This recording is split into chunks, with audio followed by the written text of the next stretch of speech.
आज हम पढ़ने जा रहे हैं ज्वारीय परिकल्पना, टाइडल हाइपोथेसिस। ज्वारीय परिकल्पना का प्रतिपादन जेम्स जीन्स एवं जेफरीज ने किया। ज्वारीय परिकल्पना का जो प्रतिपादन किया था जेम्स जीन्स और जेफरीज ने किया। ये भी जो है एक द्वितारक या द्वैतवादी परिकल्पना है जो कहती है कि हमारी पृथ्वी या हमारा जो सौरमंडल है, हमारे सौरमंडल में कुल 8 ग्रह, ग्रहों के उपग्रह और सूर्य आता है। तो हमारा जो सौरमंडल है इसकी उत्पत्ति 2 तारों के संयोग से हुई, ऐसा कौन कहता है? ज्वारीय परिकल्पना। इससे पहले हम जो है ग्रहण परिकल्पना चैम्बरलिन और मोल्टन के पढ़ चुके हैं। तो जो जेम्स जीन्स और जेफरीज की जो ज्वारीय परिकल्पना है, इन्होंने भी लगभग वही बात कही है जो ग्रहण परिकल्पना में कही गई है। इन्होंने कहा कि हमारे सौरमंडल की उत्पत्ति 2 तारों के संयोग से हुई। अब वो 2 तारे कौन थे?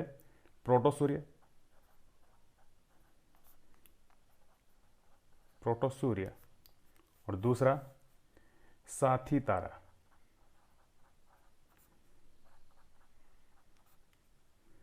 साथी तारा।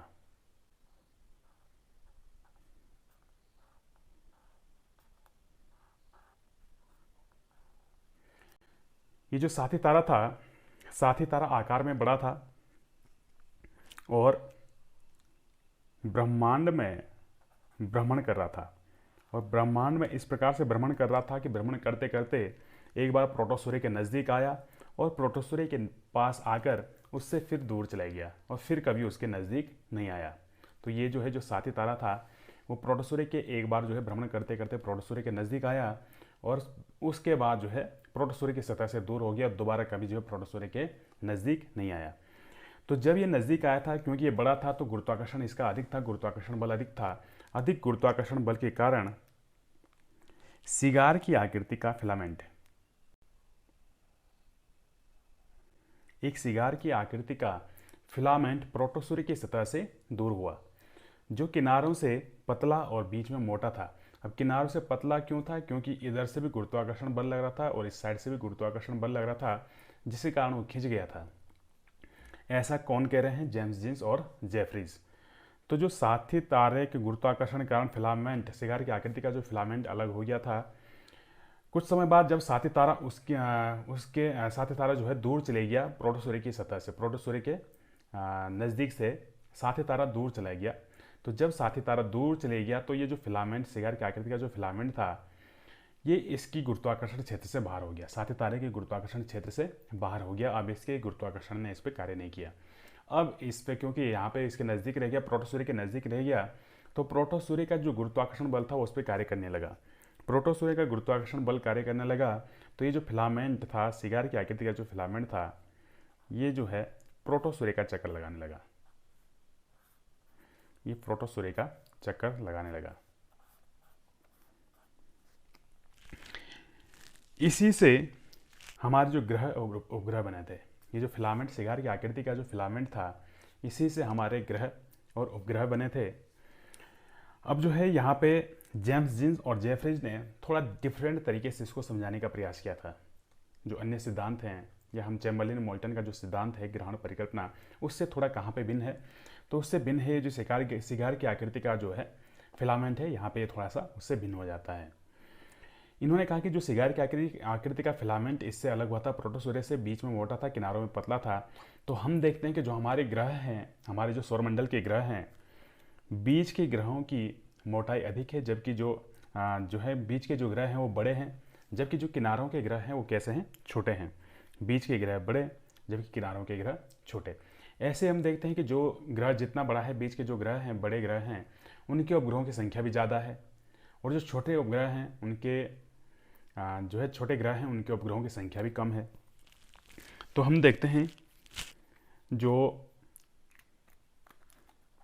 चैम्बरलिन और ये जो जेम्स जीन्स और जेफरीज ने जो समझाने का प्रयास किया था, इसमें फर्स्ट था ग्रहों का आकार एवं क्रम।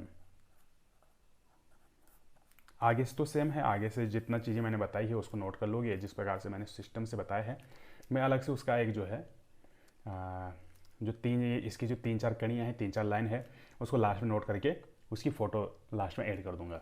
इसमें है कि जैसे फर्स्ट लाइन हमारी हो जाएगी कि हमारे जेम्स जीन्स और जेफरीज के अनुसार हमारे ब्रह्मांड में 2 तारे विद्यमान थे जिनके कारण जो है हमारे सौरमंडल की उत्पत्ति हुई, प्रोटोसूर्य और साथी तारा। साथी तारा ब्रह्मांड में इस प्रकार से भ्रमण कर रहा था कि एक बार प्रोटोसूर्य की सतह के नज़दीक आकर फिर उससे दूर होता चला गया। जब प्रोटोसूर्य के नज़दीक आया तो क्योंकि इसका आकार बड़ा था तो इसका गुरुत्वाकर्षण बल भी अधिक था। अधिक गुरुत्वाकर्षण बल के कारण प्रोटोसूर्य की सतह से सिगार की आकृति के एक फिलामेंट को इसने अलग खींचा। जब ये सिगार की आकृति का फिलामेंट इससे अलग हुआ तो साथी तारा दूर होता चला गया, क्योंकि दूर हो रहा था, दोबारा कभी प्रोटोसूर्य की सतह के नज़दीक नहीं आया। तो जब ये दूर हो गया तो फिलामेंट जो है ये प्रोटोसूर्य के नज़दीक रह गया, उसका गुरुत्वाकर्षण क्षेत्र में रहा और प्रोटोसूर्य का चक्कर लगाने लगा। जब वो प्रोटोसूर्य का चक्कर लगाने लगा, इसी से जो है हमारे ग्रह और उपग्रह बने। अब जो है इसमें और शेष प्रोटोसूर्य का शेष भाग क्या रह गया? सूर्य रह गया। तो इसमें जो है फिलामेंट से उन्होंने जो समझाने का प्रयास किया था, पहला है ग्रहों का आकार एवं क्रम। ग्रहों का आकार एवं क्रम। तो इसमें हम देखें कि ग्रहों का आकार और क्रम जो है, ये हमारा सूर्य है और यहाँ पे हम अगर फिलामेंट को देखें तो जो बीच के ग्रह हैं उनका आकार बड़ा है और किनारों की तरफ जैसे जैसे हम जाते हैं तो ग्रहों का आकार छोटा होता चला जाता है। ये हमारे जो हैं, इसमें भी जो है मंगल अपवाद है, क्योंकि मंगल जो ग्रह है वो पृथ्वी से छोटा है, ये थोड़ा सा अपवाद है। बाकी अन्य ग्रहों का क्रम इसी प्रकार से है। बृहस्पति सबसे बड़ा, उसके बाद शनि इधर की तरफ और ऐसे ही घटते जाते हैं। पृथ्वी, शुक्र और बुध। सबसे छोटा ग्रह हमारा जो है बुध है और जो मंगल है वो अपवाद है, क्योंकि मंगल पृथ्वी से छोटा है तो इस क्रम में नहीं बैठता है। सेकंड है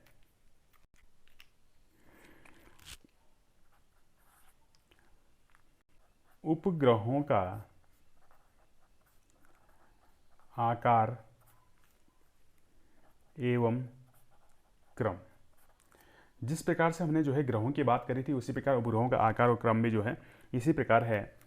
जैसे बृहस्पति, उपग्रहों का आकार, क्रम एवं संख्या। सबसे पहले हम देखते हैं जो बृहस्पति है और शनि। सबसे बड़ा ग्रह है बृहस्पति, दूसरा शनि।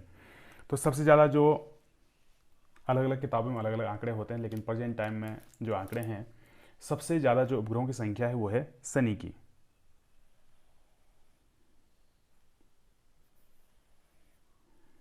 सबसे ज़्यादा उपग्रहों की संख्या है शनि। और दूसरा जो सबसे ज़्यादा उपग्रहों की संख्या है वो है बृहस्पति की। शनि और बृहस्पति, तो सबसे ज़्यादा शनि।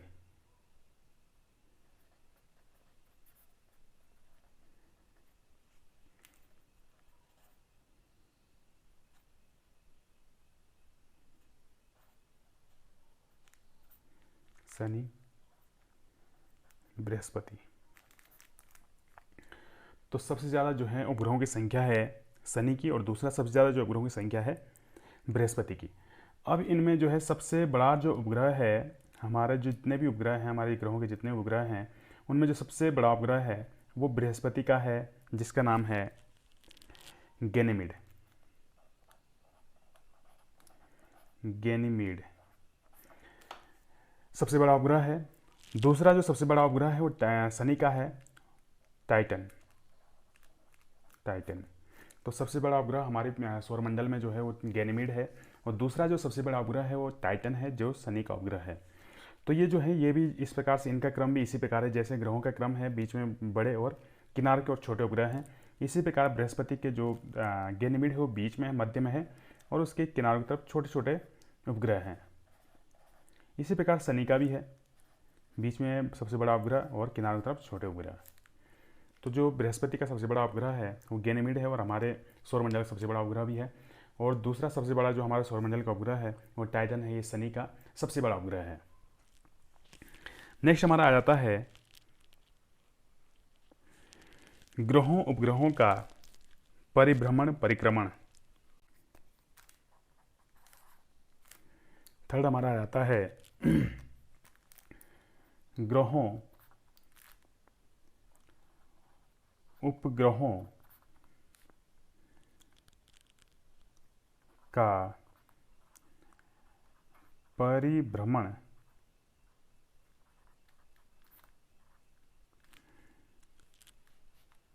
परिक्रमण एवं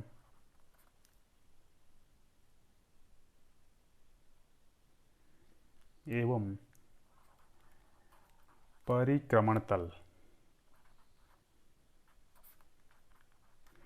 इसमें जो थर्ड है ग्रहों उपग्रहों का परिभ्रमण परिक्रमण एवं परिक्रमण तल, तो ये क्या है?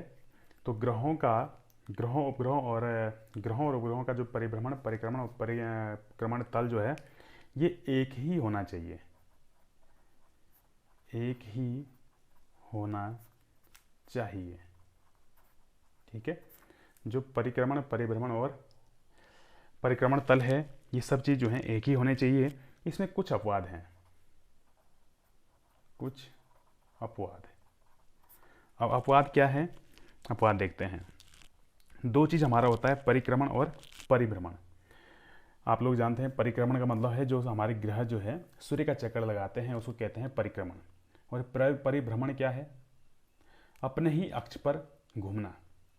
किसी ग्रह का या हमारी पृथ्वी का अपने ही अक्ष पर घूमना क्या कहलाता है? परिभ्रमण। और परिक्रमण क्या है? सूर्य का चक्कर लगाना।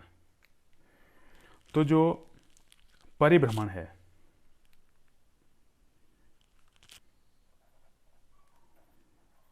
परिभ्रमण, इसमें अपवाद है। बाकी परिक्रमण तो सबका एक जैसा है, जो परिक्रमण है परिक्रमण और परिक्रमण तल सभी का एक जैसा है। लेकिन जो परिभ्रमण है, परिभ्रमण में थोड़ा सा जो है अपवाद है। जो ग्रहों का परिभ्रमण होता है, जो ग्रह परिभ्रमण करते हैं, जैसे हमारी पृथ्वी परिभ्रमण करती है तो पश्चिम से पूर्व की ओर करती है। हमारी पृथ्वी पश्चिम से पूर्व की ओर, या कोई अन्य ग्रह पश्चिम से पूर्व की ओर, पश्चिम से पूर्व की ओर। जबकि जो अपवाद हैं, अपवाद शुक्र और अरुण, यानी शुरुआत से दूसरा अंत से भी दूसरा, यानी कि बुध शुक्र पृथ्वी मंगल बृहस्पति शनि अरुण वरुण। तो शुरुआत से जो दूसरा शुक्र, अंत से दूसरा है अरुण। तो ये दो जो ग्रह हैं इनका जो परिभ्रमण है, इन दोनों ग्रहों शुक्र और अरुण का जो परिभ्रमण है वो पूरब से पश्चिम है, पूरब से पश्चिम। इनका उल्टा है। बाकी सभी ग्रहों का परिभ्रमण जो है पश्चिम से पूरब है। शुक्र और अरुण का, अब ये दोनों अपवाद हैं, इनका परिभ्रमण जो है कैसा है? उल्टा है, पूरब से पश्चिम की ओर। बाकी जो अन्य जितने भी ये जो ग्रह हैं इनका सभी क्या है? पश्चिम से पूरब की ओर है। और अगर हम परिक्रमण की बात करते हैं तो परिक्रमण जो है, परिक्रमण कोई अपवाद नहीं, कोई अपवाद नहीं, सभी का परिक्रमण एक ही है। Thank you.